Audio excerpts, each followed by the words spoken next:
Thank you, Dr. Bonds, for that very kind introduction.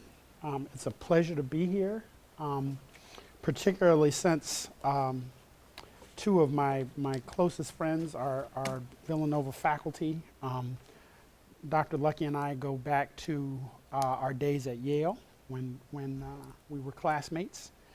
And Dr. Keita literally is one of the first people that I talked to when I moved to Philadelphia, and he's been stuck with me ever since. Now, you'll note that I'm wearing a bow tie. Dr. Keita gave this bow tie to me for my 50th birthday, which was 4 years ago. And it took me that long to learn how to tie a bow tie. So I was getting dressed this afternoon, and I thought, you know what? I'm going to wear the bow tie, even if it takes me 2 hours to tie it. Actually, I've gotten pretty good at it, but it's a pleasure to be here. And this is very much a work in progress. So I'm interested in hearing your thoughts. I know that some of you have already read Morrison's Jazz, and so by virtue of that, I'm figuring that you've got some really good things to say. So I've got my pad to take notes. This talk is called "A Conversation to Have Once We're Home: Displacing Respectability's Visual Politics in Jazz." And it's right now. I know the structure of this is going to change, but right now it's in 3 parts. Those of you who are just getting into academic writing, you have to sort of figure out your ways to attack these things, and I sort of break my writing up in the parts. So this is in 3 parts. So this is part 1. Excuse me. One of the most intriguing moments in Toni Morrison's Jazz comes when the narrator describes the effect produced by the city. As the narrator portrays it, the city is a machine whose main aim is to pump desire. So that a woman in the country capable of, quote, churning a man's blood, unquote, just by leaning on a fence, would be all but invisible in the city unless she's in a state of motion on, quote, a big city street in heels, swinging her purse or sitting on a stoop with a cool beer in her hand, dangling her shoes from the toes of her foot, unquote. At which point she becomes a visual confection. The man whose gaze would not be arrested otherwise is captured, thinking, quote, it was the woman he wanted and not some combination of curved stone and a swinging high-heeled shoe moving in and out of sunlight. He would know right away the deception, the trick of shapes and light and movement, but it wouldn't matter because the deception was part of it too. Anyway, he could feel his lungs going in and out, end quote. As Morrison employs it, the sky is a machine, able to generate a circumstance where sensation and image are synonymous, imbued with the power to seduce. If William Carlos Williams could conceive of the modernist poem as a machine made of words, Morrison's city is a machine made of pure virtuality and fueled by desire. The city sky becomes a simulation where veracity is confirmed by air in the lungs. Morrison's characterization of the city gains purchase when considered alongside Ann Douglas's description of the 1920s as an aerial age where, quote, radio shows were on the air, planes toured the heavens, and buildings competed with the clouds. Everywhere people were netting the sky and finding in the air an androgynous free-for-all of spiritual energy, unquote. Enthusiasts seeking to capture the spirit of this moment use an intriguing adjective, air-mindedness. The implications of this moment are provocatively framed in Douglas's essay, Skyscrapers, Airplanes, and Air-Mindedness, a Necessary Angel. As the narrator dramatizes them in Jazz, who declares, quote, but there is nothing to beat what the city can make of a night sky. It can empty itself of surface and, more like the ocean itself, go deep, starless.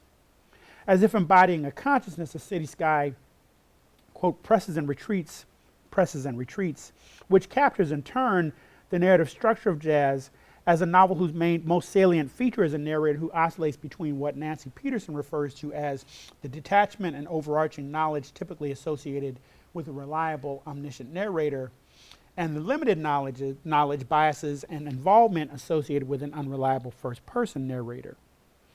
I will have more to say about the novel's narrative mechanics, but for now, what is of greater interest is Morrison's decision to set the novel in the 1920s, most specifically 1926.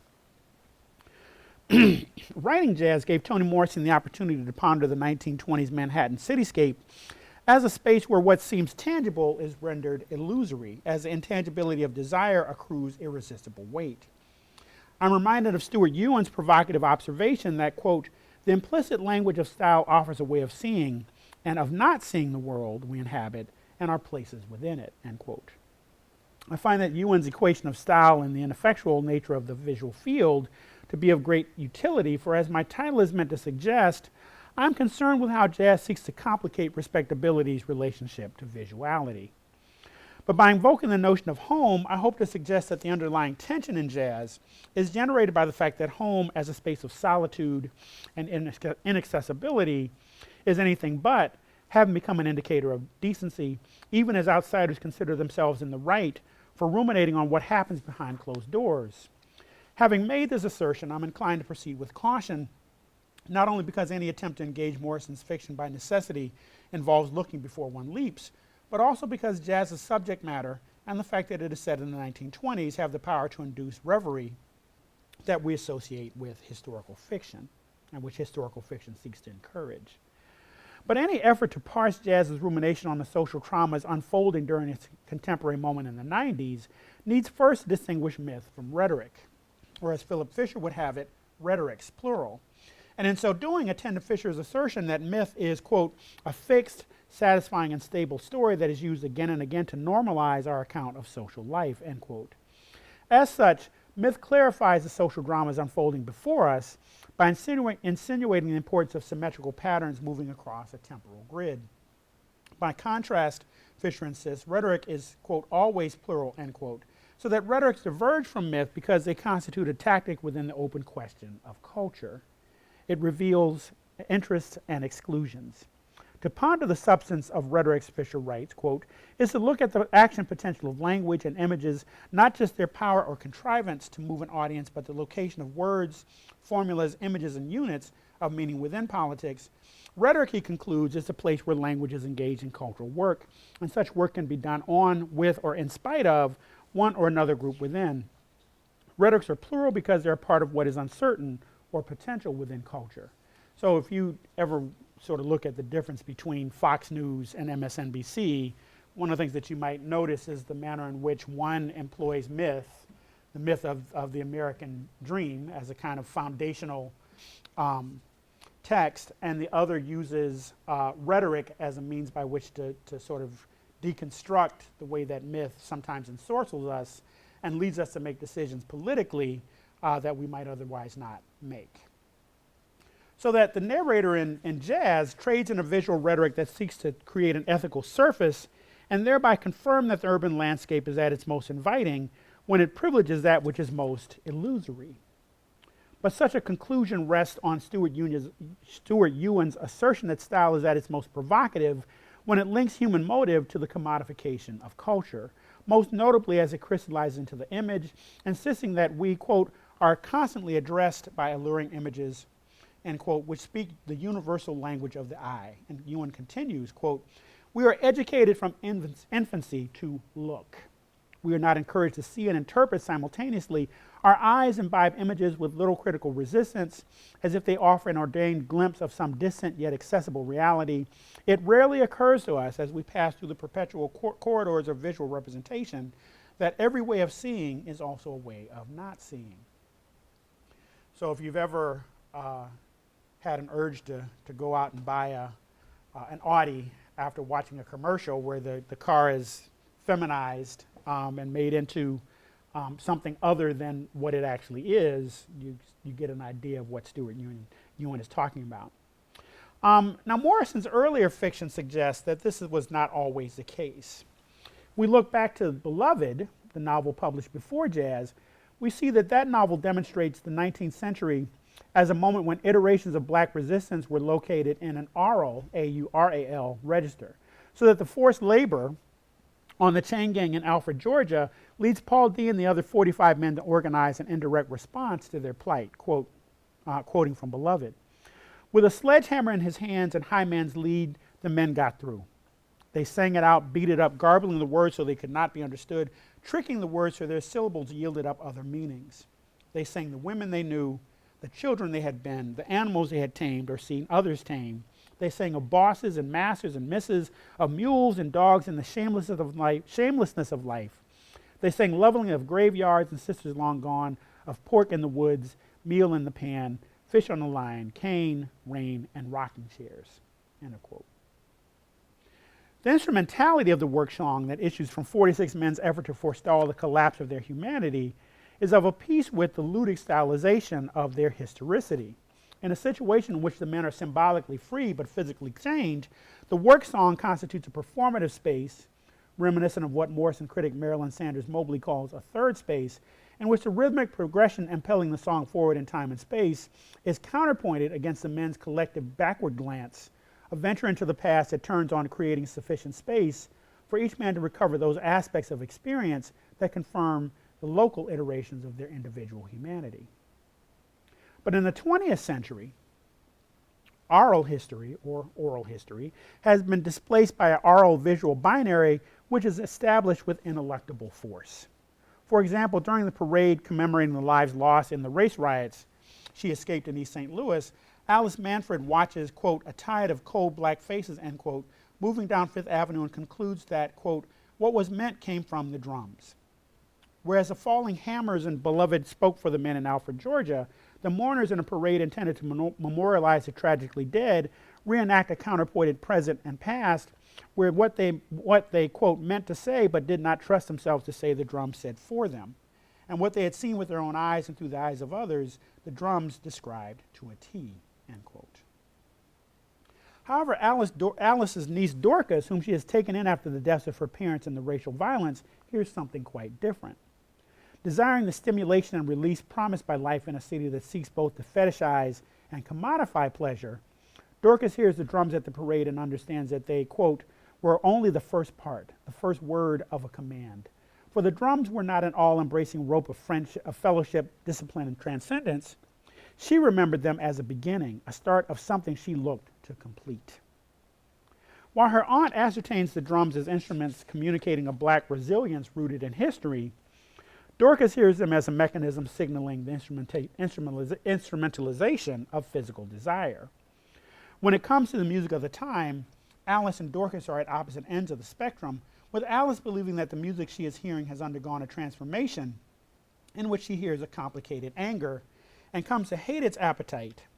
Its longing for the sash, the slit, a kind of careless hunger for a fight, or red ruby stickpin for a tie, either would do. In her view, the music, quote, faked happiness, faked welcome, and does not, quote unquote, make her feel generous. Morrison's narrator elaborates on this sentiment when she states, they did not know for sure, but they suspected that the dances were beyond nasty because the music was getting worse and worse with each passing season. With each passing season, the Lord waited to make himself known. Songs that used to start in the head and fill the heart had dropped on down to place below the sash and the buckled belts. The narrator's explanation for why Dorcas's response to the drums diverges so radically from Alice's is that back in East St. Louis, a wood chip from her burning house ignites and enters Dorcas's stretched dumb mouth and traveled down her throat, where it smoked and glowed there still, and lodged comfortably somewhere beneath her navel. For Dorcas, the drums confirm that life below the sash is all the life there was, a message she categorizes as visual. Though she is seeing the same black, unblinking men as her aunt, the narrative the drums relate to Dorcas is not, as it is for Alice, explanatory or transcendent. Rather, its most salient feature lies in the fact that it is promissory. The drums assure Dorcas that the glow would never leave her, that it would be waiting for and with her whenever she wanted to be touched by it. So, arriving at the house party with her friend Felice, Dorcas grows increasingly ensorcelled by the intersection of erotic desire and romantic love, entering a space in which promiscuity and respectability acquire companionable weight. Promiscuity's adjectival cousin, promiscuous, a term applied to individuals, most often women, engaged in a series of transient sexual couplings, has its etymological roots in the 17th century from the Latin word promiscuous, derived from an earlier word miscere, to mix, consisting of elements mixed together. The connotations of promiscuity are in evidence when Dorcas, at 16, accompanies her friend Felice to a house party. With Alice away on business, the most difficult aspect of getting to the party was, quote, in finding something foxy enough to wear, unquote. Knowing that the party is an opportunity to see and be seen, Dorcas's expectations of what kind of time she will have are shaped by her sense that, quote, a badly dressed body is no body at all, end quote. Without silk stockings and with shoes that are those of someone much younger or very old, Dorcas feels ill-equipped to impress, but the house party indicates how orality and visuality have fallen into a nearly seamless relation, with the music compensating for Dorcas's sense of lack. The music intensifies the social gaze, but it does so by reversing respectability's visual imperative. The gaze no longer works in service to a morality steeped in traditional values, and traditional in quotes, but rather to an imperative in which corporeality and carnality are sutured to promiscuity's root word, promise, which denotes the act of giving good grounds for expecting. When Dorcas notices the brothers who've been dancing in the living room commanding the attention of a crowd in the dining room, she feels what the narrator describes as the stomach jump that is a sign of real interest and possible love. Noting the brothers' wonderful faces, Dorcas's admiring gaze is met by the brothers whose eyes seem wide and welcoming to her, but this visual transaction occurs within the illusory and volatile space created by the music. And so in the silence right before the record on the turntable begins to play, the romantic narrative set in motion by eyes meeting across a crowded room breaks down in a passage that I like to quote at length. The brothers turn up the wattage of their smiles. The right record is on the turntable now. She can hear its preparatory hiss as the needle slides toward its first groove. The brothers smile brilliantly. One leans a fraction of an inch toward the other and, never losing eye contact with Dorcas, whispers something. The other looks Dorcas up and down as she moves toward them. Then, just as the music slow and smoky loads up the air, his smile bright as ever, he wrinkles his nose and turns away, end quote. Having been the object of a gaze in which she has been acknowledged, appraised, and dismissed, Dorcas finds her veins blocked by the ice flows created by rejection, concluding that the body she inhabits is unworthy. Despite the fact that Dorcas is graceful and provocative when she dances, outside of the encomia the music creates, the visual promise of the glowing ember at her navel proves to be an empty one. But equally provocative is the notion that the narrator herself is a figuration of promiscuity, not in the erotic sense, but in terms of how she approaches the act of narration itself. Midway through Toni Morrison's Jazz, the narrator makes a striking observation.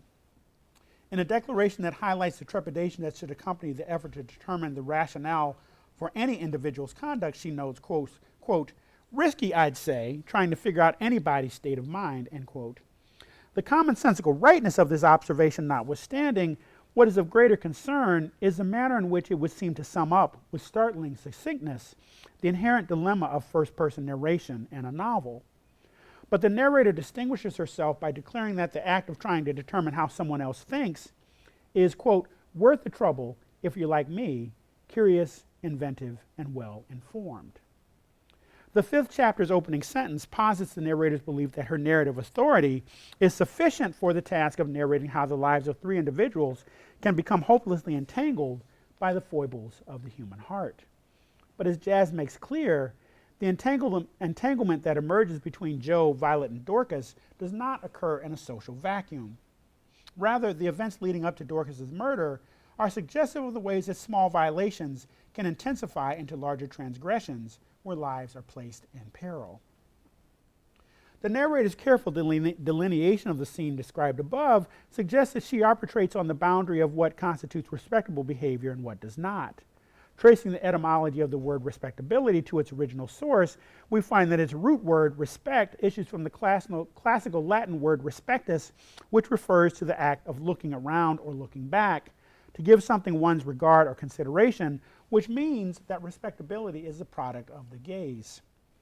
Thus, the phrase "in respect to" refers to the act of directing one's gaze towards someone or something. Hence, the concept of respectability turns on the act of aiming a socially constituted gaze at the cohabitants in a social location, thus indicating that while this person deserves only a passing glance, another person invites a more intensely focused gaze, able to penetrate an individual's carefully managed surface traits to locate and discern their inner essence. To be respectable, then, is not a matter of appearing to be. Rather, it means that one is actually what one appears to be. How one appears is synonymous with, indicative of, who one is. However, if respect is rooted in the visual economy, the house party and the emphasis Dorcas places on how she is dressed signals that the look aimed at her, while characterized as an appraisal, is equally significant because it involves considerable risk. So that it is not enough to discuss Dorcas as the object of the male gaze, we must also be mindful that a romantic encounter is contingent on Dorcas's ability to acknowledge that she has arrested the male gaze, but in addition to returning that gaze in such a way that it communicates that she is willing to acquiesce to the demands of the male gaze being directed at her. The problem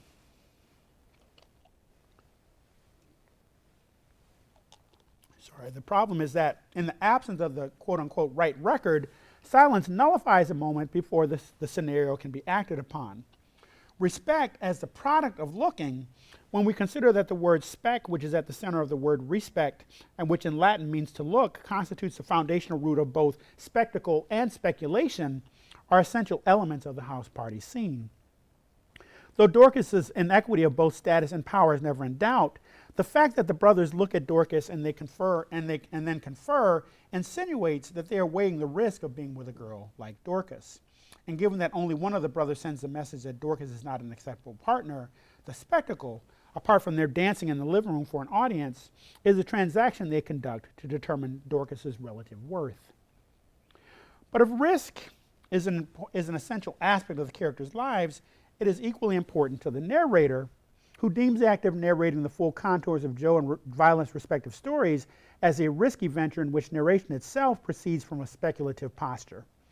The reader then is placed into a speculative posture along with the narrator, because our understanding of the story depends on whether the narration is substantial enough for us to ascertain that what we are reading occurs within what Ian Bauckham refers to as a grammar of trust. And this has been the case all along. From the moment the narrator turned her gaze on Violet and claimed to know both her and Joe, the fact that the entire story is related on the first page of the novel suggests the ways that we have been pulled into the space of narrative speculation simply because the narrator used the word know. K-N-O-W. As readers of Jazz quickly realize, the novel is full of characters who engage in acts of misconduct. Indeed, it is by no means a reach to insist that marital conduct, social conduct, criminal conduct, and finally, narrative conduct are central to the novel. Further, by addressing the question of conduct, the novel's title points to the ways that Morrison seeks to engage the politics of respectability as they're being played out on the streets of Harlem in 1926. And by turns, Morrison exerts critical pressure on this moment's two grand narratives, the Jazz Age and the Harlem Renaissance. For while both narratives were produced when Northern blacks began to accumulate the cultural capital necessary for their contributions to the cultural vocabulary of the U.S.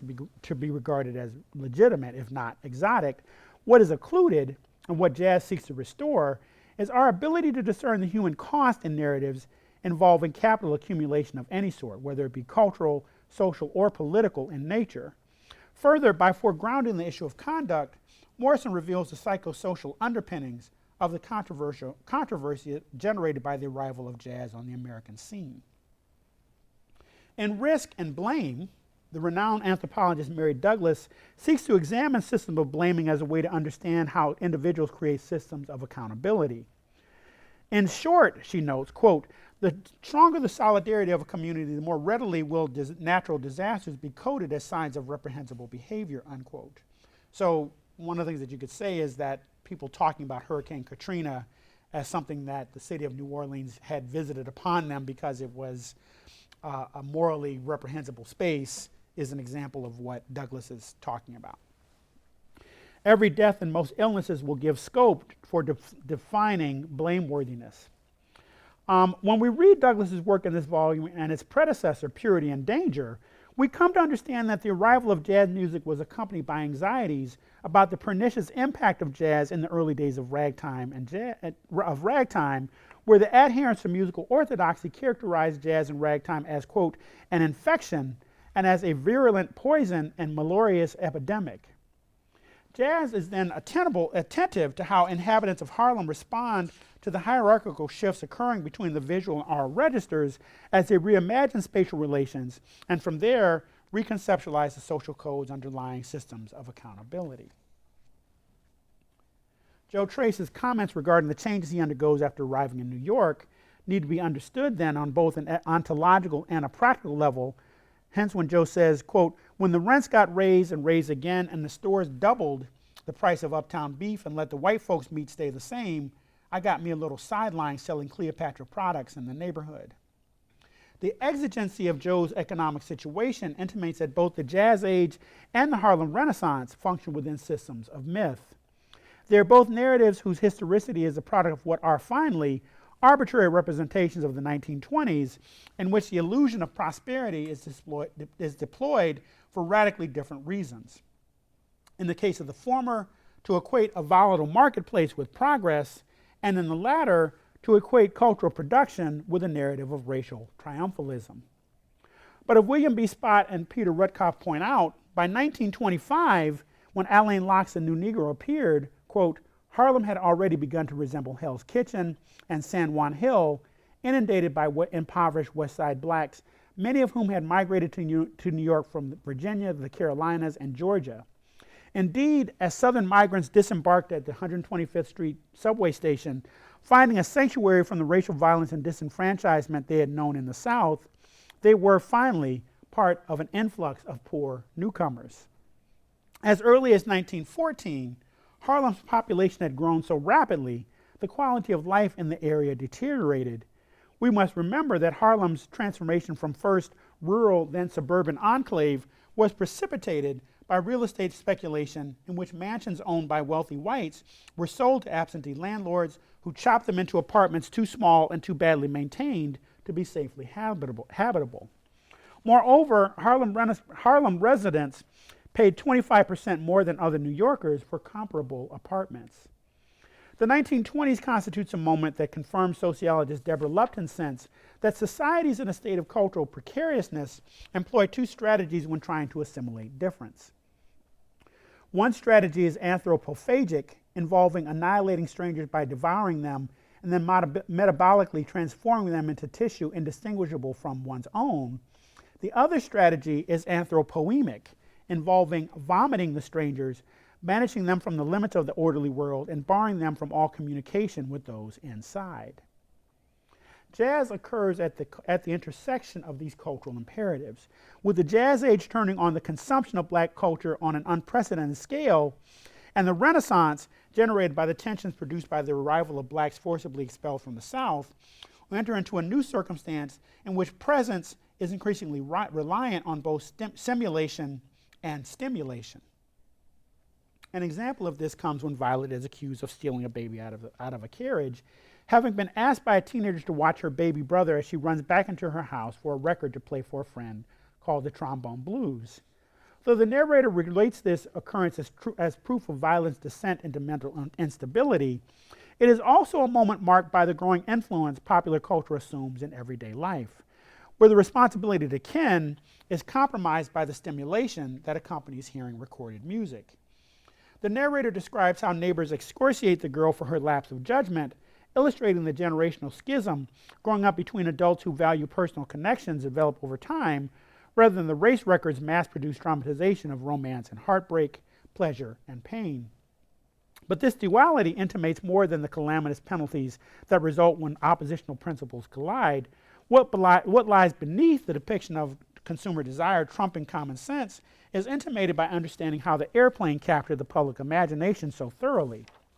Consider August Wilson's Ma Rainey's Black Bottom, where the play opens with the exchange between Sturtevant, the record producer, and Irvin, Ma Rainey's manager, describing the desirability of the trumpeter Levy's sound. Sturtevant states, quote, I want to hear more of that sound. Times are changing. This is a tricky business now. We've got to jazz it up, put in something different. You know, something wild with lots of rhythm, unquote. Thus, even as conservative social reformers like Anne Shaw Faulkner, who were attentive to jazz as a likely source of moral decay, by 1920, the term jazz was often used as a verb denoting the quickening of societal mechanisms. Hence, Bored socialites often express the need to jazz things up, unquote, quote unquote, especially those affiliated with the pursuit of pleasure. Another way to think about this is to suggest that the Jazz Age, far from being a radical departure from the protocols of race relations established in the post-Reconstruction South, was distinguished by its foregrounding of race as a signifier of the aberrant and the anomalous. As Mary Douglas suggests, the very public nature of culture creates rigid categories that often give way to aberrant cultural forms. Any given system of classification must give rise to an anomaly, she argues, and any given culture must confront events which seem to defy its assumptions. The visual politics of respectability are realized in Morrison's narrator, who articulates, on one hand, the seductive power of urban modernity, and on the other, the pressures urban living can exert on the mental well-being of Harlemites. But this is accomplished through the narrator's haphazard approach to narration, where as often as not, she fills in the narrative gaps in the form of visual details, sounds characteristic of urbanity, and an insider's knowledge that allows her narration to reside beyond challenge. As she intimates, the city itself is the source of her seemingly unimpeachable narrative authority. Quote, "A city like this one makes me dream tall and feel in on things.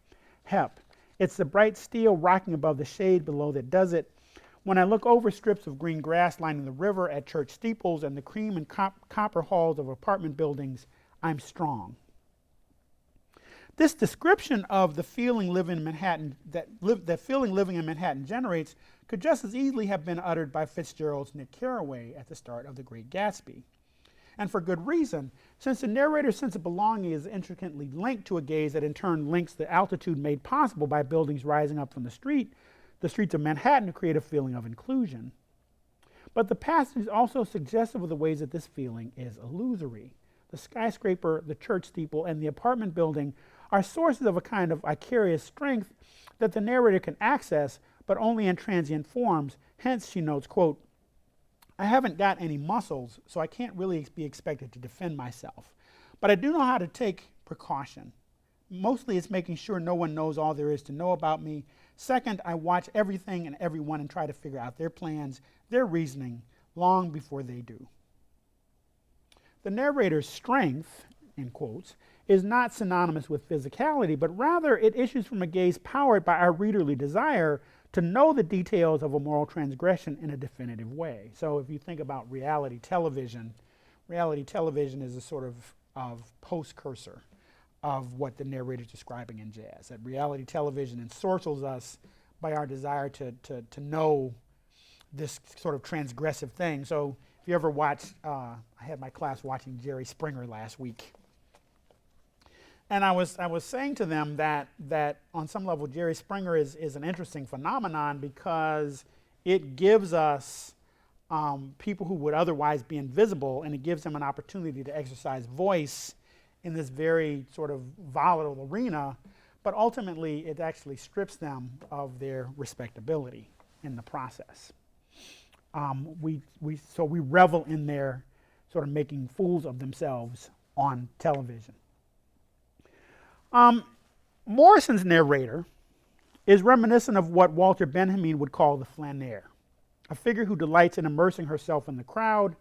The narrator seems to approach the task of narration with a relish that can be understood in relation to the flaneur's role as strolling spectator, whose gaze is directed into the apartment and office buildings rising above street level, someone who collects mental notes taken on leisurely city walks, who takes pleasure in abandoning herself to the artificial world of high capitalist civilization.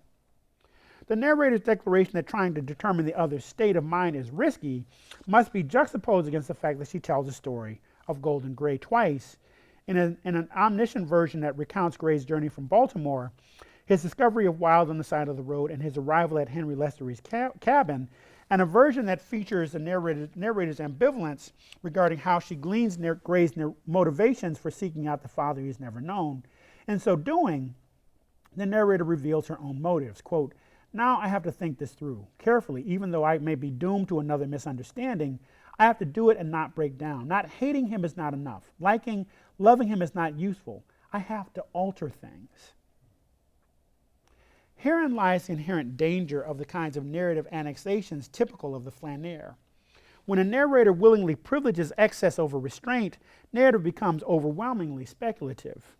But it's here I wish to return to Stuart Ewan's observations regarding the universal language of the eye. For his deepest concern is not simply the oral-visual binary, but the manner in which acts of speculation, starting in the 19th century, saw the preeminence of hard goods give way to that of abstract value and materiality and the ephemeral. It is here that we begin to understand how Morrison's jazz is a commentary on the 1990s when it was published, especially in light of the stock market crash of 1987, which Ewan characterizes as a byproduct of the economy of abstraction. This economy of abstraction informs Morrison's resistance to the resignation that ends Fitzgerald's Gatsby and the optimism we so often attribute to the Harlem Renaissance.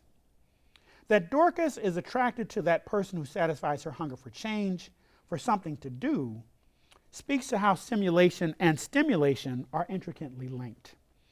After she leaves Joe to become involved with Acton, Dorcas justifies the move by stating, quote, "He didn't even care what I looked like. I could be anything, do anything, and it pleased him. Something about that made me mad." But it's here that Morrison demonstrates that the transition African Americans are making as they abandon their rural origins for urban space is one that demands a reorganization of social protocols, generating new ways to appraise the body to understand how it relates to the present. Consider the way Acton relates to Dorcas. Quote, "Acton, now, he tells me when he doesn't like the way I fix my hair. Then I do it how he likes. I never wear glasses when he is with me, and I change my laugh for him to one he likes better. I think he does. I know he didn't like it before, and I play with my food now. Joe likes for me to eat it all up and want more. Acton gives me a quiet look when I ask for seconds. He worries about me that way. Joe never did. Joe didn't care what kind of woman I was." If respectability is a manifestation of visual politics, as Dorcas's comments suggest, her declaration that, quote, "I have a look now," unquote, is indicative of her fall into the tight spaces that occasion forms of cultural weightlessness. Characters who experience cultural weightlessness in Morrison's fiction are legion, with Piccola, Plum, Guitar, Sun Green providing examples, and also, I guess, Frank Money in her latest novel, Home, so that it might be more appropriate to say that in the aftermath of Setha's violence and Baby Suggs' sense that the feast on the day before schoolteacher's arrival mark her as complicit in the malfunction of the community's mechanisms that might have prevented Setha from murdering her child, this cultural weightlessness leads Baby Suggs to fall into a widening state of depression. I would submit that her fixation on color in Beloved is her attempt to find her way back to a world in which futurity is manifest, in which she can access the emotional, psychological, and mental energy she exercised in the clearing, a space in which the antiphonal practices that characterize life in the modern black church provide the rituals of healing, reflection, and corporealization necessary to rebuild subjectivity's compromise by slavery. In moving toward a conclusion then about the narrative mechanics and as well the narrative politics of jazz, I would like to juxtapose the notion of cultural weightlessness against the notion of against the liberatory space represented by self-acceptance. When Felice visits the Trace in their apartment and she and Violet have a conversation in which Violet says, "I killed her, then I killed the me that killed her," in discussing the way that she finds her way back to herself, when Felice asks what's left, Violet says, "Me." Jazz is written at a time in the 1990s when the real was displaced by the speculative. If one thinks here of junk bonds and insider trading, what we see is that jazz was written at a moment when what constituted the real had become so slippery that, in fact, it led to a situation in which people made profit off of something that didn't exist. Morrison is very critical of this, and I submit that the work that she does in the novel A Mercy is in very much a similar vein. So that one of the things that we're left with in the novel Jazz is, where does the blame lie for how the characters behave? We could, on some level, say that the characters are responsible for their actions, but what I think Morrison wants us to think about, given the end of the novel, is that we are implicit and complicit participants in what happens in the novel throughout. In fact, when the novel says, look where your hands are, one of the things that Morrison wants us to think about is the manner in which the novel, as a sort of cultural technology, is in many ways built on the idea that it gives us a window into things that are not our business. So to end here, jazz is written at a time when we are moving quickly away from the corporeal, but ultimately Violet, and I think Joe Trace, and finally the character of Felice, suggest to us that Baby Suggs had it right in the clearing, that ultimately everything that matters is to be found in the flesh. Thank you.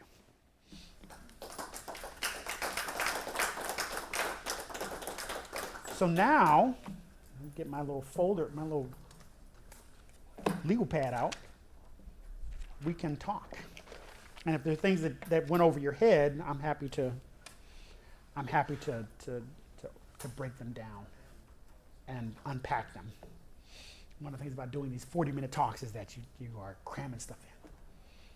Yes? Could you expand a little more on the cultural weightlessness thing? When you talk about it? I think Toni Morrison gives us lots of instances where her characters, she gives us characters who become unmoored from the things that verify our sense of being and our reality and our presence. And when that happens, they fall into a state of what I call cultural weightlessness. And so if you think about a character like Pecola in The Bluest Eye, Pecola falls into that state of cultural weightlessness because the idea of having blue eyes trumps any sense of self that she might have in the actual world. She has to enter insanity to be whole. And you can only get there by falling into the state of cultural weightlessness, where your body becomes immaterial to how you understand who you are. Other questions or comments? Yes, sir. Thank you so much, Herman, for coming and giving us such a... How are you, Shiji? It's good to see you. Yes. Yeah, I want to latch on to the conclusion about how we are implicated, in terms of what befalls the characters in jazz. And I was wondering if you were thinking about that in relation to the narrative point of view or the nature or character of the narrator as this kind of figure that seems to convey the sense of our own sense of smugness, our own sense of self-righteousness and the like. Is that how you are thinking about your larger context? Yeah, my class was reading Toni Morrison's Love last week, and what we were trying to wrap our mind around is something that when we were in graduate school, this was something that was sort of touted as really important, which is the idea of voice. And I think what Morrison gives us with this narrator is this narrator that has this unimpeded voice, which is something that we thought we were striving for in the 19th century. How can we get to a place where our voices are unimpeded and we can speak in the public sphere in ways that people will pay attention to us? Well, the novel is a cultural technology that plays that out on some level. And the problem is that when we were thinking about voice, we were thinking about voice in relationship to canon formation. So we were saying that, if you just do a quick survey over literary criticism in African American literary studies in the 80s and early 90s, the word voice appears again and again and again and again and again. And thinking about that, I think what we lost sight of by the time we get to the last decade and this decade is the manner in which voice has to involve instances where you choose not to speak. And what the narrator in jazz sort of acts out is this total license to be able to tell us whatever we want to hear, but sometimes we need one for the silence to sort of represent the line that we should not cross in knowing about somebody. But in this moment where there's so much information, one of the things that happens is that I mean, and again, the Jerry Springer example is, I think, sort of indicative here. Jerry Springer is only too willing to give people a voice to talk about their the ways that they've been mistreated or wronged. But ultimately, that becomes a spectacle whereby the exercise of voice is so tied to the sort of speculation of television that ultimately voice becomes meaningless. And I think what Toni Morrison in 1992 or 93 is trying to really think through is how did voice become so attached to the idea of pleasure, such that you take pleasure in narrating somebody's sort of intellectual or mental or cultural or moral demise. And on some level, we have to really sort of think about, was the novel designed as a piece of cultural technology to do that? So I've been reading Ian Balcom's book, Spectres of the Atlantic, and it's a book that I highly recommend to you graduate students in the audience. In part because Balcom really works through the manner in which the rise of credit, the rise of the insurance industry, and the novel are all sort of implicated in this sort of evacuation, emptying out of the real. And so I think setting jazz in the 1920s as we're moving toward the stock market crash is in many ways to rethink or cover that same ground that Balcom is trying to cover, where speculation comes to look like prosperity, but in fact is pushing us over the edge. We should be, that should resonate for us in light of the housing collapse in 2008, where the housing bubble grew and it grew and it grew, but ultimately people were speculating on the blameworthiness of people who could not pay their mortgages. People became rich off of people's lack of actual uncredit worthiness, and they bet on how long it would take for their mortgages to collapse, to be called in by the banks. But it created this run on the banks that actually nearly collapsed the economy. I think Morrison is really mindful of those moments where, as Stuart Hall would put it, be careful when your identity gives you what you want. You are in the most danger when your identity gives you back an image of yourself that is ultimately a false image, but which happens in a moment when the real is so evacuated that you come to think that it's real, right? So you could have millions of dollars ostensibly at your disposal, but if they're not real, when the economy collapses, you have no way to prop up the economy. The economy collapses because it was propped up by air. So that whole notion of air-mindedness in my talk, I'm sort of tracing back to the 1920s, at a time when we got used to the idea of prosperity being linked to something that doesn't have any kind of tangibility or materiality. Yes? So your comments made me think, this is just an aside, it's not really the question I had, but it makes me think about Sula and about that kind of unbridled freedom that it also sort of asks us to consider what happens in that space.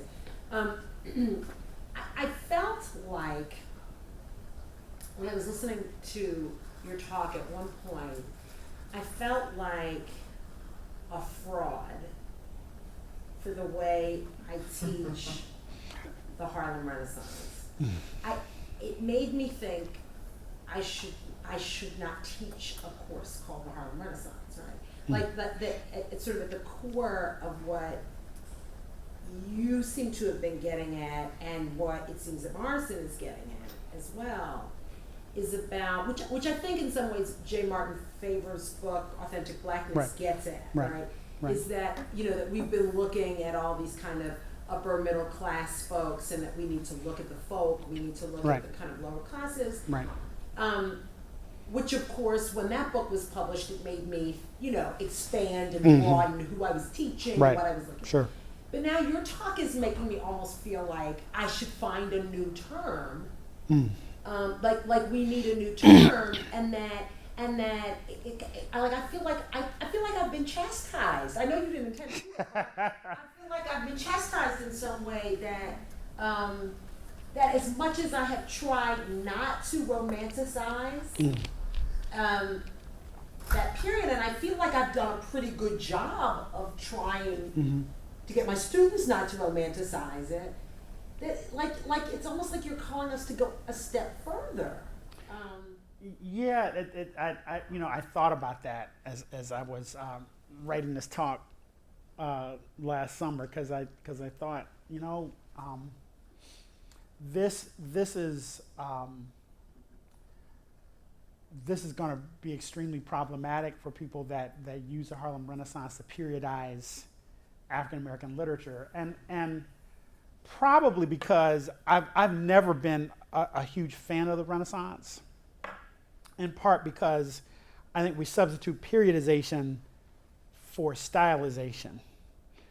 And reading George Hutchinson's book, The Harlem Renaissance in Black and White, where he talks about the fact that we really have discounted in narratives of the Harlem Renaissance the manner in which people are moving across racial borders and interacting with one another and collaborating with one another.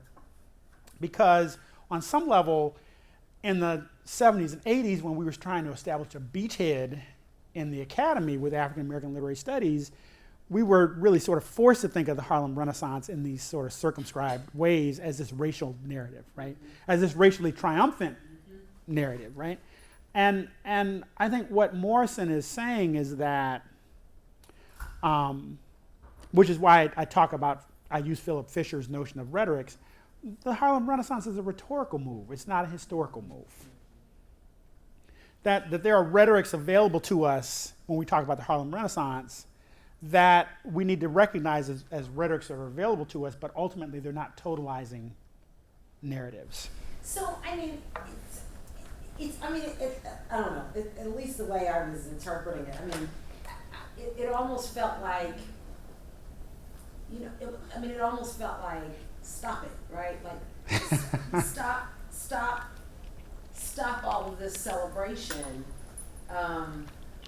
or even any of this kind of celebration. Because at one point, as you were talking, I thought, well, so was there ever a triumph, right? Is there ever any real? Well, I mean, when you start talking about the real estate, right? That it's always already a mess. Right. By the time you get there, Right. It's broken up into these, I mean, it makes me think of Rudolph Fisher's City of Refuge, right? It's never really a refuge. Right. But in many ways it is, right? It keeps you from getting lynched. Right. I mean, it offers a space where Yeah, absolutely.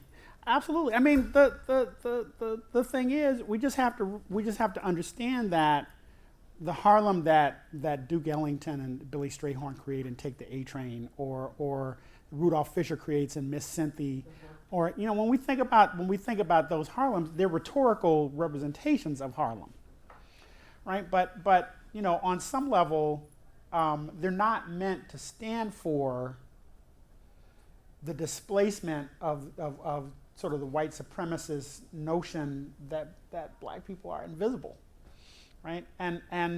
So the reason why I pair it with the Jazz Age is because I think on some level both of them are implicated as these moments that seek to romanticize what ultimately is just consumption, right? And so if there's somebody that's implicated in that, I think it's the black middle class.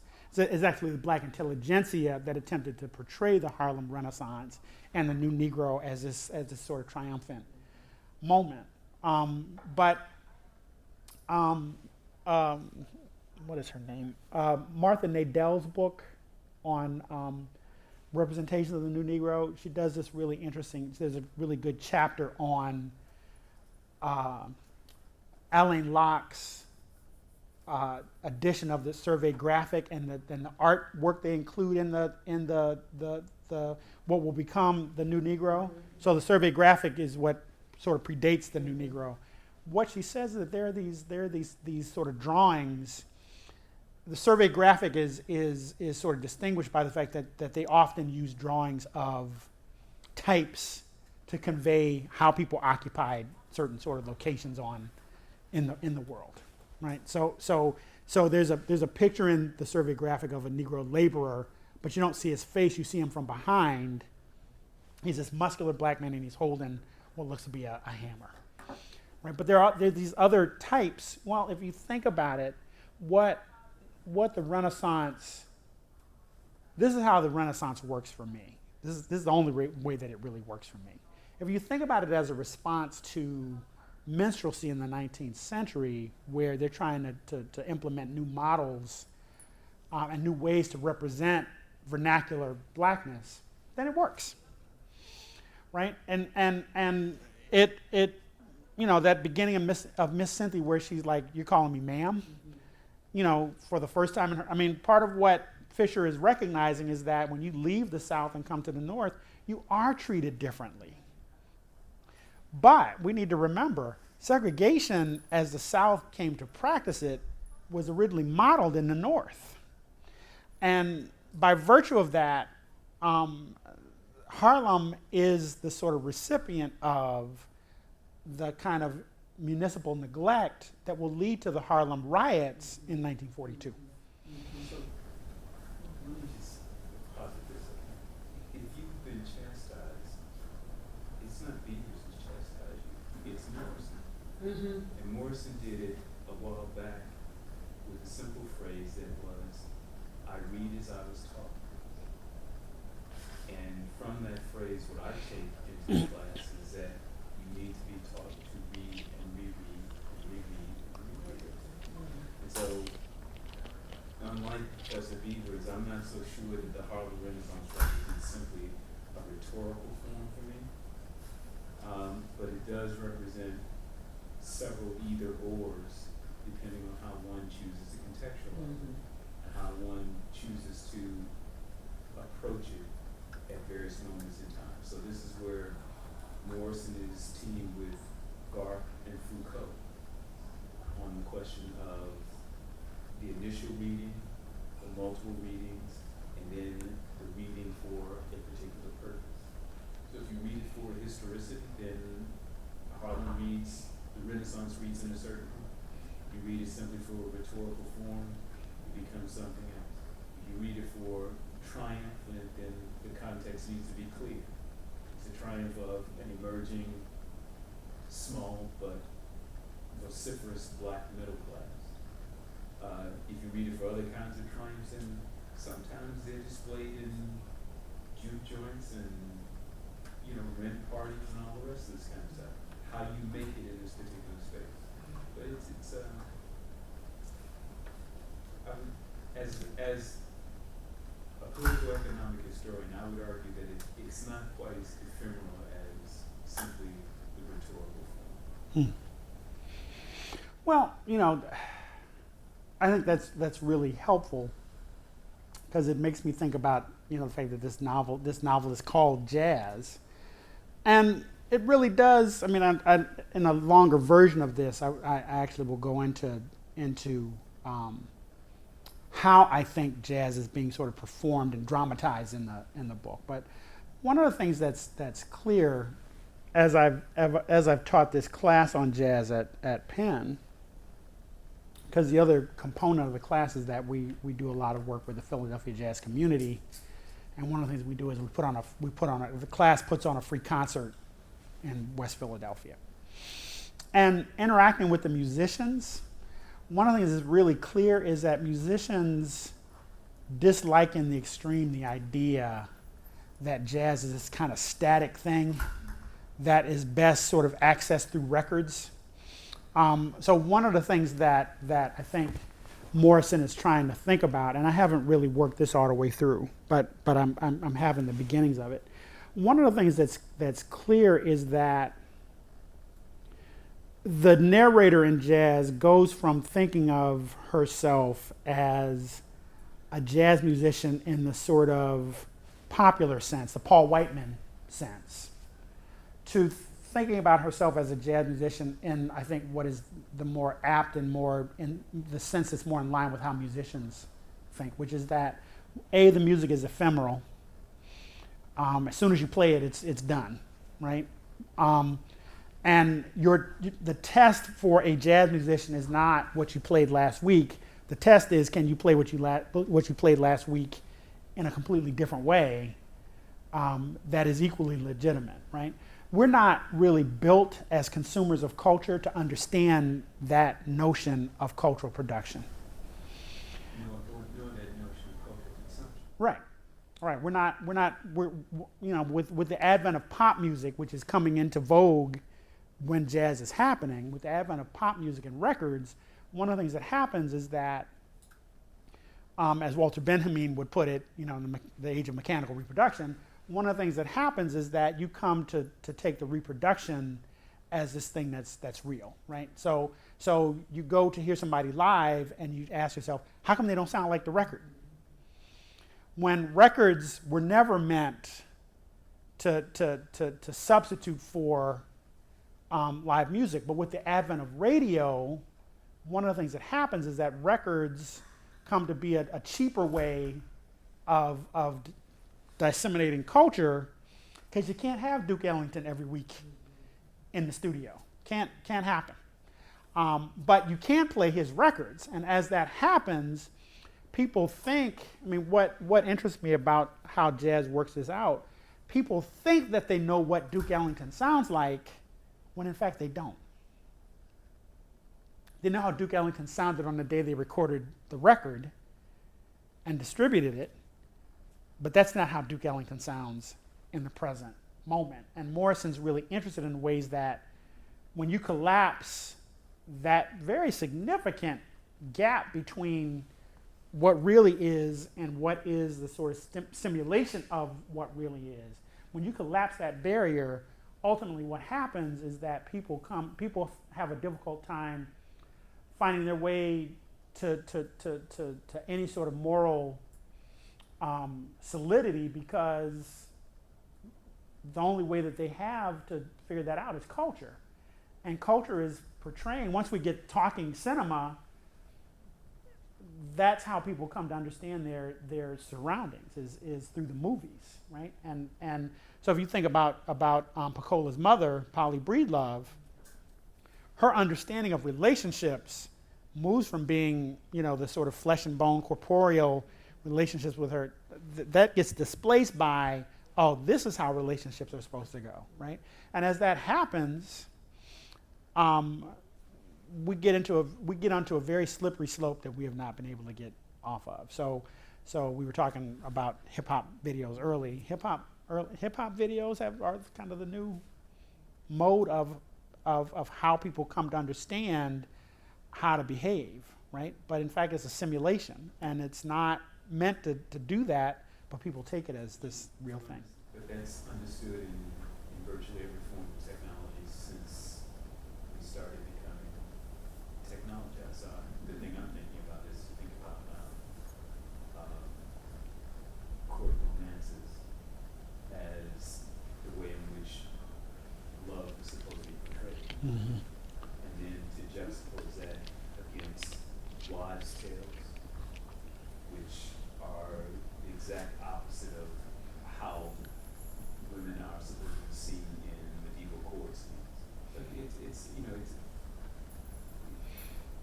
technology voicing these things, giving agency, the creation of culture. I like your term, cultural technology. Yeah. Yeah. Cultural. Actually, it's Warren Berlant's term. Yeah. But Cultural technology, all right? I mean, in all these different forms, all right? It goes back to Morrison in terms of it begs to be interrogated. mm-hmm. You cannot simply read as you were taught. Hand up or no? No? Yeah, actually, I did. Mm. I'm a Toni Morrison reader. I'm a race class just read a little bit in history of jazz. And what I love about jazz right now is what I've read is that part of what she's trying to do is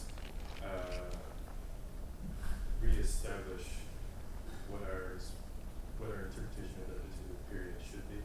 Mm. And I think that's a lot of what you seem to be saying. A lot of the books I've seen to do about legacy, what's the legacy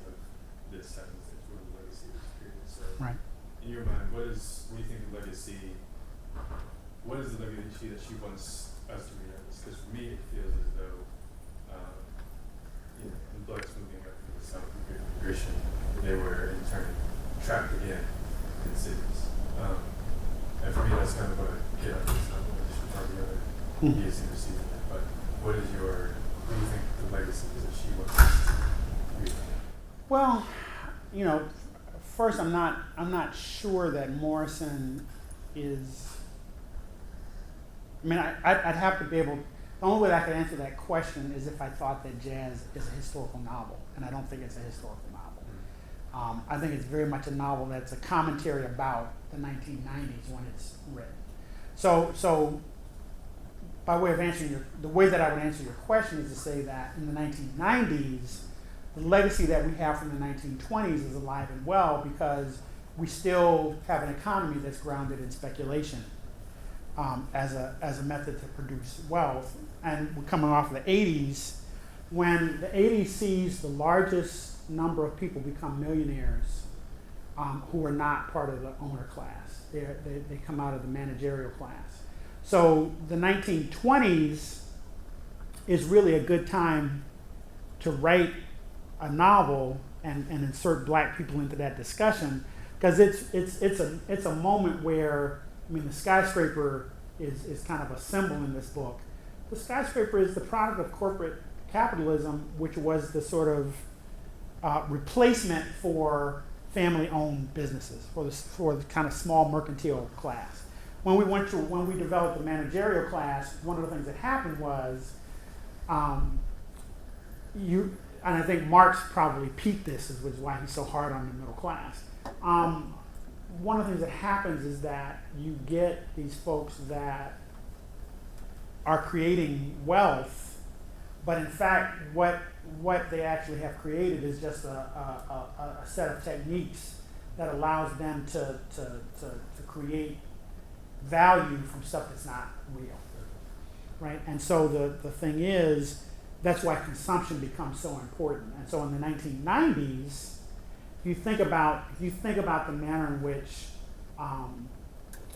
poor people spend as much money as they spend on cable television, that's the legacy, right? That somebody, I remember listening to I think it might have been DAS, and they were sort of doing the question of the day, and they were asking the question, well, like who are some of the richest people in the United States? And somebody called in and mentioned a soap opera character. Like Erica Kane on One Life to Live is one of the richest people in America, and that sort of inability to distinguish the false, the fictional from the real is kind of the legacy that Morrison is trying to work through. What happens when culture works for us in that way that you don't have to do the work in the actual world? Are they talking about Susan Lucci or were they talking about Erica Kane? Erica Kane. So that is, so if you're just reading Morrison, I know Dr. Lucky said you do the fiction pieces, you need to read Morrison period. Now would be the best pieces playing in the dark.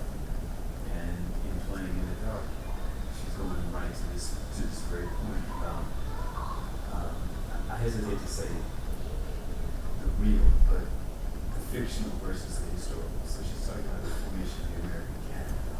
When you think about the American canon, and I think it's probably easily taken at least as far as the canon in Europe.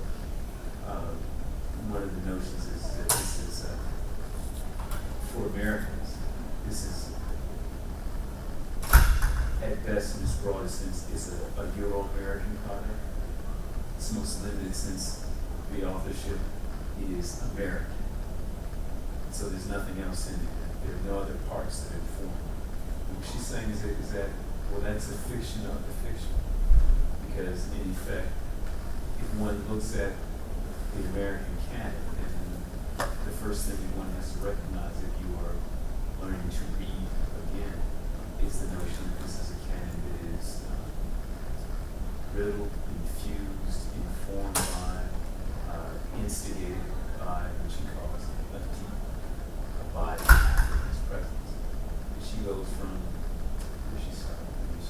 Starts with Hawthorne. She starts with Hawthorne and takes it all the way to him.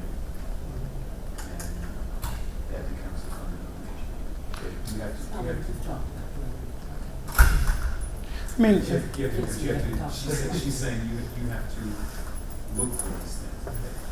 And so another project is to look for that before the American moment and to look for it in the structures of European and maybe some other kinds of literature that you assume to be devoid of Africans. And then you might do it to look at your literature that seems to be simply rendered by the male gaze or by, as another colleague does, looks at it from the standpoint of sexual orientation. So there are all these things, all these ways which this is what Morrison is getting at in terms of saying that you need to learn how to read these things, you need to learn how to examine context and to take the variables that go into cultural formation in some ways historical. In dealing with Dr. Beavers says jazz is not an historical novel. In some ways, I think of it as an historical novel, but I think of it in the same way as you think of a work. If you ask the author, what is this work supposed to do, and the author simply says, well, it's allegory. The question is, what is it to tell you about your current condition, about how you read that condition in relationship to other conditions? But the favorite part of allegory for me is to take something that is positive in the future, sort of science fiction. So it's about how we look at that. She's saying, look at 1920s, look at the historical legacy of 1920, and ask yourself, what is it that you missed in terms of your interpretation of history? yeah, I think one way to think about this, as we kind of link the 90s and the 1920s, if you think about the fact that hip hop, the largest consumers of hip hop are suburban white kids, right? What does it mean that they're basing their cultural style on this representation of black urban life that mimics what was going on in the 1920s when whites were getting in cabs and riding up to Harlem? On some level, you're saying, this is what life is, right? But the thing is that life is being performed and acted out by people that you consider other, right?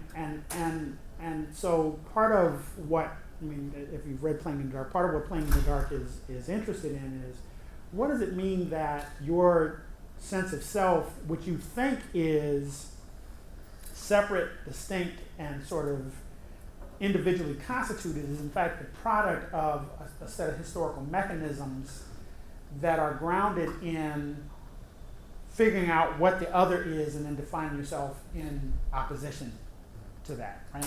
And the 1920s and the 1990s with hip hop and jazz, there are moments when people overcome their revulsion at the other to want to get close to the other as a way to re-energize their own sort of vapid experience, which leads to, which sets in motion, I think, a series of processes that have just been repeated over and over again, right?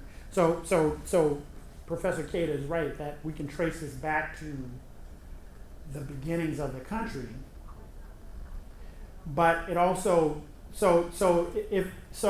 I would sort of dicker with Professor Keita and say that I still don't think jazz is a historical novel. I think it's a historiographical novel. And in that sense, it's a rumination on how we construct history, right? Because if you think about the novel, right, it basically tells the same story over and over and over again, right? So Joe Trace's story gets told to us at least, by my count, 4 times. Violet's story gets told to us, by my count, at least 3 times, right? And by her story, I'm talking about when Joe falls out of the tree and they meet. We get that story. We get a couple different versions of that story. We get that story in as kind of the way that Violet, who's really sort of pining for her mother that's committed suicide, and all she has is the Golden Gray story. Joe falling out of the tree is actually this moment where the real intrudes on her sort of beginning to sort of take this fiction as the real, right? Well, the thing is, when you, I mean, on some level, jazz works that way. It sort of does the same thing over and over and over again. But what makes it interesting is that you improvise on the theme, right? So you start to pull in all of these other things and play it in another key, or there are all these things that you do musically that make it different, right? So if you think about it, one of the things that we get set up to do in popular culture in the age of mechanical reproduction is to expect the same thing over and over again, right? And how do you get out from under that, right? Now, my students tell me, A, you don't listen to hip hop on the radio. B, you don't really buy hip hop records, you know, from iTunes.